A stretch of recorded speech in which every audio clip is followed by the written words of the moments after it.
Hello, welcome to Brown Dog Gadgets Live. I'm Amanda, the Education and Outreach Coordinator here at Brown Dog Gadgets. Behind the camera, I've got Pete.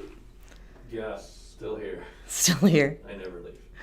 Well, that's debatable. That you know of. Today we are going to be moving on to our next chapter of MicroBit University using two buttons. Fancy. Two. But before that, if you have not followed us on our social media platforms, please do so. You can find us on Facebook, Instagram, Twitter, X, and YouTube. Also, the guides for the projects that we are doing today are all on our website at browndoggadgets.com. If you have any questions about the code, questions about how we do certain things, or just want to leave a comment, please feel free to chat with us as we stream. And if you have questions afterwards, you can email us at help@browndoggadgets.com. Also, we have a very great opportunity going on right now. You can sign up for a 40-hour free session with us. It is 40 hours of Zoom training with us. We are going to be doing circuitry and robotics with Lego and MicroBit. So we will literally sit down via Zoom with the group of participants for Pathfinders and teach you how to use all of it, do it together, do any troubleshooting. It is all free for U.S. teachers and in public and public and charter school educators in the U.S. That's it. We currently have 11 spots available. Ooh. Out of the 125 we are allowed as of right now. That could change going forward, but if you are interested, I highly suggest making sure that you are going to this website sooner rather than later and signing up for this awesome class. There we go. Awesome.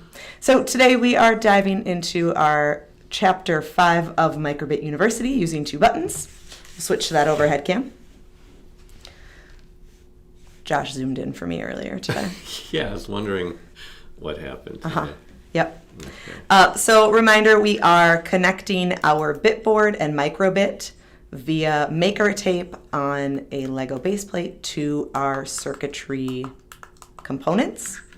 So, do just a quick demo. I'm not going to do the whole thing, I don't think. We'll see. And honestly, I really don't. I like just working from a strip when I'm using the 1/8 inch maker tape. You'll notice that first we need a path from ground. And I'm going to just do the whole line from ground all the way around to the bottom there. Wow, see, look, sometimes I struggle with it. It's that kind of day. It's there. It just doesn't, let me use the other end. That's the nice thing about having a strip cut off. You get two chances. It's true. Before you have to Or you trim cut off. it again. Yeah, cut it again. Oh, Apologies for my sniffling again. I know. Just continuously not feeling well. Yes. All right, and then I'm going to use my bitboard to push it down into place so it stays and has a good connection. It can help to, I know you're jumping right into tape because you have a great example in front of you, but I do. It can help to lay your components down on the board to figure out spacing and the paths. And I think I know somewhere on our site we have like Lego graph grid paper. Yep. That's a Lego base plate. So you can always print that out. It's actual size. You can put your components on there and draw lines where the circuit paths will go. It can be helpful for sort of the more complex ones that have a lot of parts. Absolutely. So I've got my path coming from ground that's going to go all the way across the back here to connect to my components. Then I need a pathway from pin 1. Pin 1 is going to connect to my LED.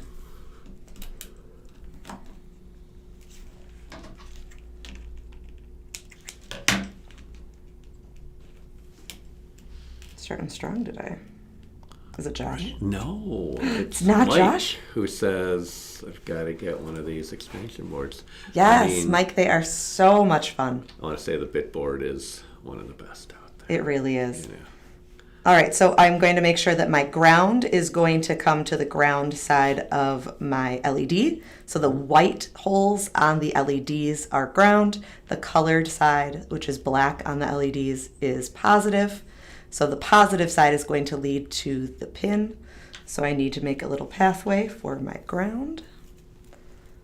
And you can connect it to either of those ground pins. If you flip over that LED, people can see that sort of the copper is connected. Those two holes. So. Yep, both sides. Yeah, so this one leads to the left pin or the left hole. I can also just do it to the right one as long as it's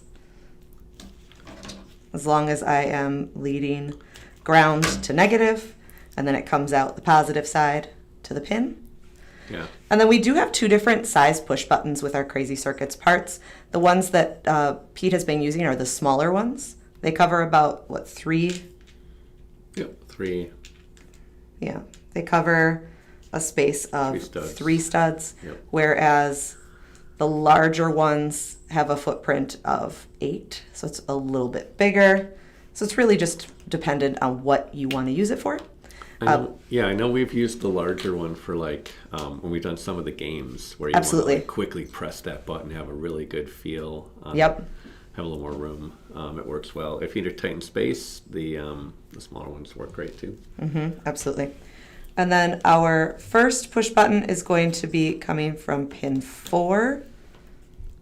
Now, is pin 4, which ones are connected to the buttons on the MicroBit? Right. So pin 5 is actually connected to button A on the MicroBit, and pin 11, which is on the back of the bit board, is connected to pin B, or button B on the MicroBit. So yeah, if you wire up to pin 5 a button, you can press it, or you could press the A button directly on the MicroBit. So, and we use those buttons a lot, the built-in A and B, for changing modes, like in some of our more complex programs, just so that way we don't have to wire up or tape up a button for 5 and 11. We can just use those built-ins. And then we try to avoid using 5 and 11 for like LEDs or other things, because they're a little weird because they're already wired in for input of button A and B. Right. All right. I thought I wasn't going to build the whole thing, but it looks like we're already almost there. So it really does come together pretty quickly. Yeah. Next week, we might skip a week according to Josh, but is that right? Yes, I'll tell you later. Anyway, the next chapter, which is 4 buttons, there's a bit more tape and some. Well, yeah, that's a lot of buttons. Yeah. Now, one thing I do want to point out is that we've talked about polarity with our LEDs quite a bit. For the buttons, even though they do have the color coding on them, the polarity doesn't actually matter. So if I flip one around backwards, it won't actually matter. Now, Pete got fancy. He spread his out and didn't have them right next to each other. My fingers are larger. I didn't. I put them right next to each other because you know what? Whatever. All right. So the first code that we are going to look at is 2 buttons with the LED. So we'll add some power. So if I press the first button, and if I press the second button, it does something slightly different. Talk to us, Pete. All right, so A, that's our 2 buttons LED, which is what you just did. Yay. Okay, the code. Let's take a look at this code. Oh, I didn't put our giant MicroBit out. Our giant fake MicroBit. That's the large one. Sorry, the large. The other one's huge, I think. Anyway, okay, so this code shouldn't look much different than what we used with a single button that was last week, right? The difference being we're connecting buttons to pin 4 and 5, so we're setting up both those pins to be in the high or 1 or up position.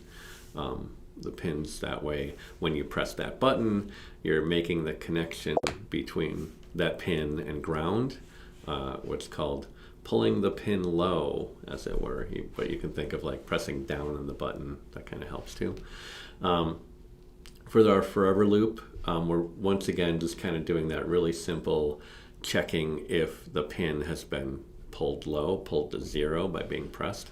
And for pin 4, we're doing a little repeat and pin on, pin off with some pause between it. So it's going to blink about 6 times, I think, if I'm doing this right. I feel like Is it 4? Is it 4? I don't know. Did you use the red one, the red MicroBit? Yeah. Okay. Who knows what I've done since then? It's been. I know the code that on the MicroBit might not actually completely match, but it looks like it's opposite. Looks like pin 5 is faster and more than what we see on the screen. Maybe I did something there. Okay. Well, anyway, our else is, so we're going to do an if else. We're going to check if pin 4 has been pressed, the button on pin 4 has been pressed. Otherwise, we're going to check pin 5, see if that button is pressed. If neither one of those happens, we're just going to say set that LED to 0, which is off. So those are our options. You're going to press a button, you get this. Press another button, you get this. Not press any button, you're going to get the LED off. So.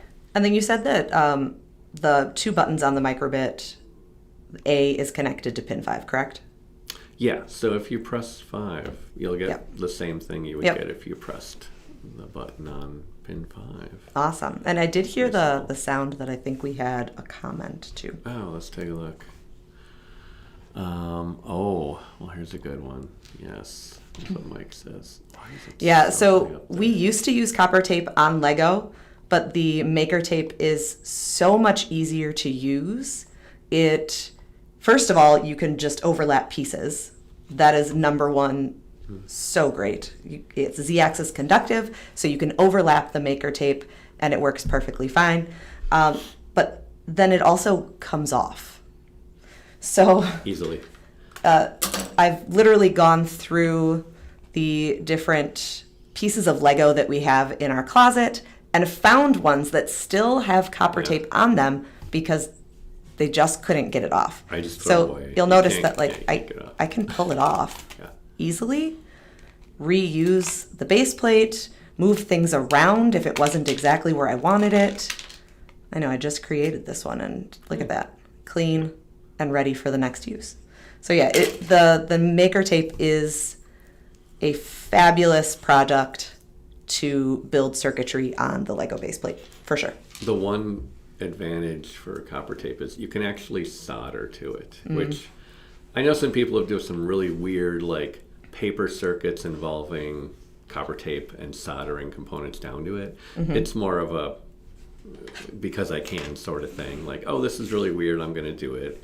Yeah. But for any of our paper circuit stuff or the crazy circuits, the Maker Tape works great.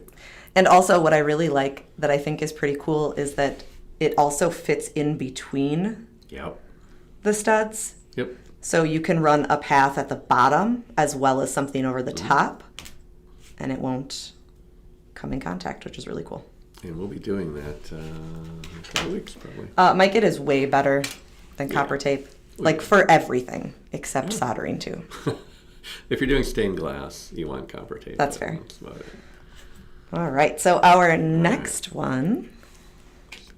Oh, side note. Yeah. I have this really cool MicroBit holder now that Pete 3D printed for me. Well, for him. And then for us, for everybody. Yeah. They're a little tight though. That's all right. But they hold in there nicely. Yeah. So this way, we have it completely set up so I know exactly which MicroBit we're going to next. But this is also a great way to store them in the classroom so they don't get damaged.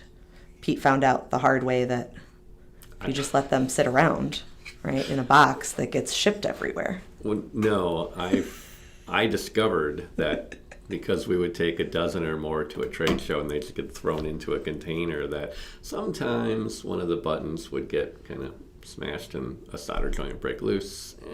But so yeah, we'll have the files for that up at some point when I get to it, and it's actually parametric, so you can have it hold like 10 or 12 or however many microbits you can fit by making a large one of those on your printer, and you can tighten up the space between them.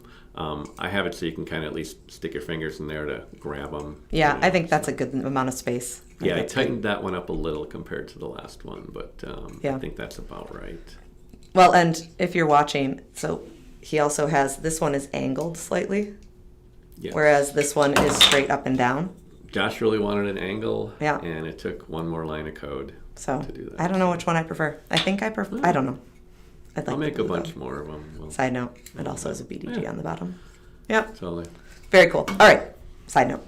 Guide B is 2 buttons functions. Yeah. This is where we really start getting way over my head, Pete. Good. This will be an easy one. Okay, so before in our code, we would check, if the pin was pulled low, and then we do all sorts of stuff. But what we're doing here is just saying if the pin is pulled low, we're going to do something called blink fast. We're going to call blink fast, and like you'd call someone on the telephone. So when we call blink fast, we're going to go over here, and this is the code that's going to run. Oh, okay, that does make sense. So we basically, it's a modular way to a function, or sometimes it's called not a module, function. There's some other names, but it's a chunk of code that can be used easily more than once. Instead of copying all those lines of code to different places, you create a function. It's sort of like a variable, how a variable exists, and it can kind of be in more than one place. I guess I kind of don't know the difference then between a function and a variable. Oh, okay. So a variable is really just a name for a value of some sort. Okay. So, we were like setting, what variables did we use? I know we were checking on something like the button being pressed. So we created a variable, and then we would change that variable. Right. And then test against that variable. So it's really just a value. It's a number or a string, some words or letters or something else. Okay, that we might then change as time goes on. Yeah, so we change it, we might increment or decrement it, and we're going to test against it. Got it. So a function is really just a whole bunch of code given a name. Okay. And it exists sort of on its own over here, and you can call it as many times as you want. You don't have to drop this repeat block 10 different times. So very cool. So yeah, that's what's going to happen. We're going to press the button. It's going to call blink fast. So it's going to go over here and run this code. When it's done running, it's going to come back over here, and then it's going to keep doing our loop. And the second one, so we have blink fast and blink slow. So your second button is going to instead call this function, which is going to do something a little different, because you can see the numbers are different between these two. And we actually have a third function here called don't blink. So if you're not pressing either button, then it's going to fall to this else. It's going to run over here and just say, hey, set that pin 1, set the LED to 0 or off, and then return, and keep doing that. And it's also a way to sort of keep your code a little more cleaner. Yep. You're not having like this whole big block here and this block here. You can have sort of these very simple descriptive terms. So you can probably tell what blink fast, blink slow, and don't blink are by just reading those names. Right. And it's a little more clean. Yeah, I like it. That makes sense. Good. All right. Good. So then the third one, or guide C, With a really great name. I haven't come up with these. 2 buttons, functions, 1 parameter. Yeah. I don't know how I come up with So many great names. They're somewhat descriptive. Oh, what happens if I press them at the same time? Does it just try to grab whichever one's first? Yep. So that's the thing. And where is that code? Yeah. So as it runs through the test, if this is true, it's going to do that. Right. So that first if, or the higher up ifs in the chain, are always going to sort of take precedence, as it were.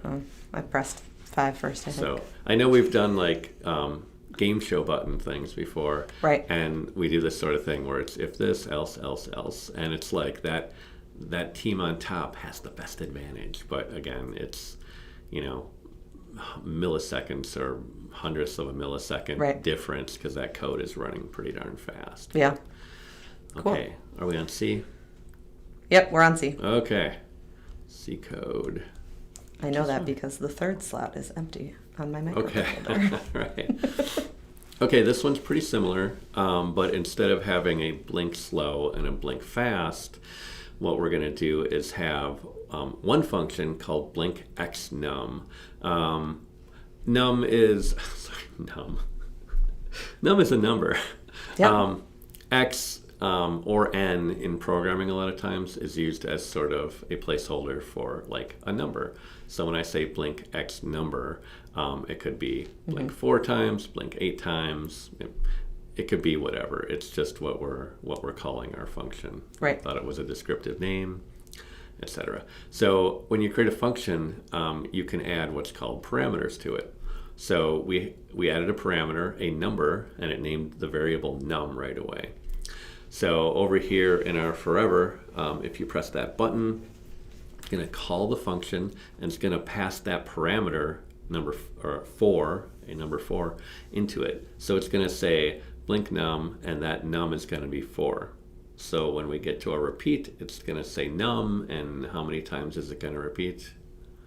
4 times. 4 times. You got it. Yeah. So you can see how here we're going to blink 4 times, here we're going to blink 8 times. Hopefully that's exactly what the code's doing. Yep. Good. And once again, we have our little don't blink down here, which just tells it not to blink.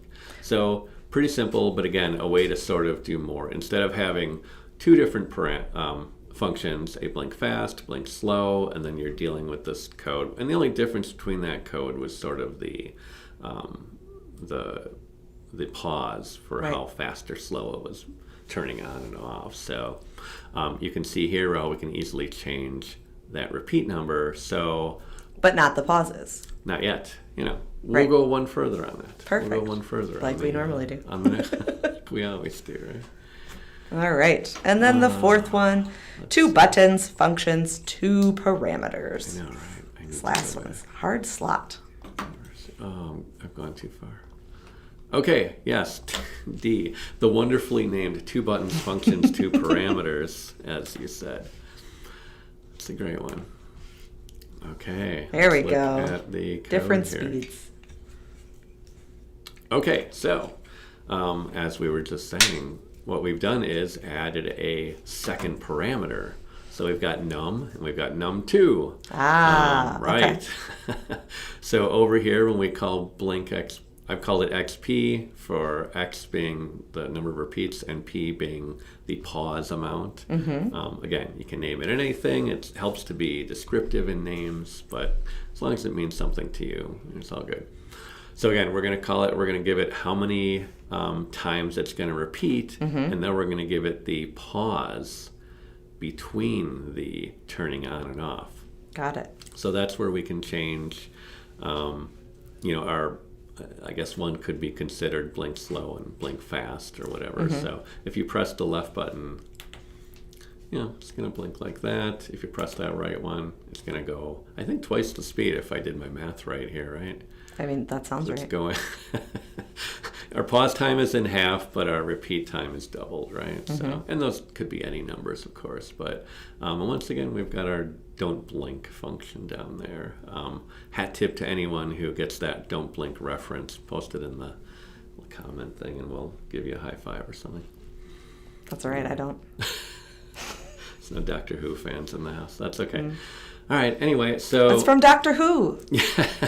You got it. Yay. All right. So that is our adding parameters. And you can add more. You can add 3, 4, 5, however many. I don't know if there's a limit. At some point, it might get a little ridiculous, and you're questioning why your code is so strange that you need to pass 20 parameters. But, there's all sorts of reasons. You may make different functions, perhaps, that do other things. But right now, we've got one function. It can blink the LED, it can change the number of times it blinks, and it can change the pause between. And Very cool. Got something to say.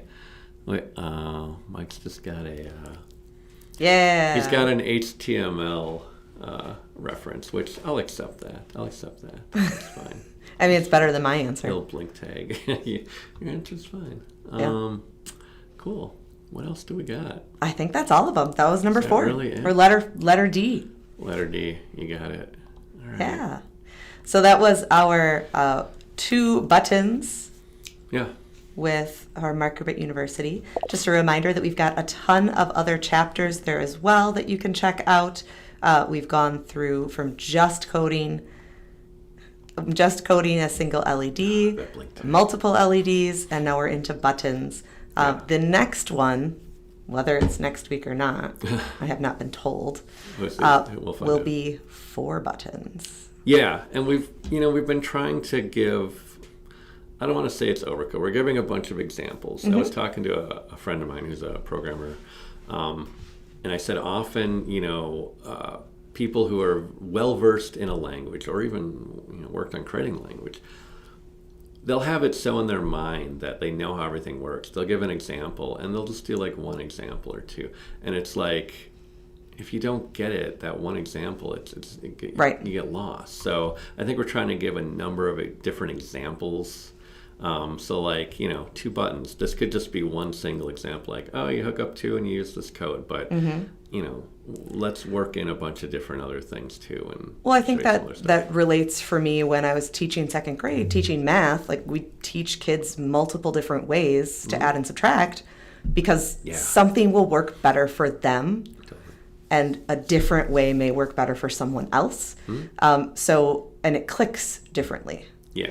So that's the same idea here, right? Like, you can do multiple different things, but in different ways. And it just, everyone is a little bit different, which is really cool. I think it's great that we've got all those options. Yeah, and it might, you might want to use different options in different circumstances depending on the outcome you're after. And, oh, look at our friend Mike. Yay! I think he's ordered a Bitboard or something. That's very awesome. I love it, Mike. Cool, right? I'm excited for you to try it out. It is great stuff. Awesome. That is all we have for today. Next week, we will be doing some birthday cards and Jumpy the Frog. And then I don't know if we're doing MicroBit University on Thursday or not. We shall see. Maybe you just have to show up and find out. Yeah, we'll figure it out. Yeah. Okay. Either way, we're not done with MicroBit University. We may just take a break for a week or so. Yeah. And More to then if you have not followed us on our social media platforms, please do so. You can find us on Facebook, Instagram, Twitter, X, and YouTube. Reminder that all the guides that we've been doing, all the templates for different projects are all on browndoggadgets.com. You can check all of that out free of charge. And then if you have any questions after this, you can email us at help@browndoggadgets.com. Also, if you are a K-12 U.S. public or charter educator, you qualify to sign up for Pathfinder Summer Institute. It is a 40-hour training. For us, you actually get a big old box worth of $500 in equipment. We go through it on Zoom, build things together. So for this, for example, you would actually build it, code it with us, and check it all out and answer your questions and learn as we go. So we would love to have you. If you would like to sign up, we've got the URL down at the bottom here. And then this is our actual class. There are 26 classes, so you want to look for robotics with Lego and MicroBit. Yeah. Yeah, that's all I've got for you today. We hope you'll join us next week and have a wonderful weekend. All right, cool. Thanks. All right.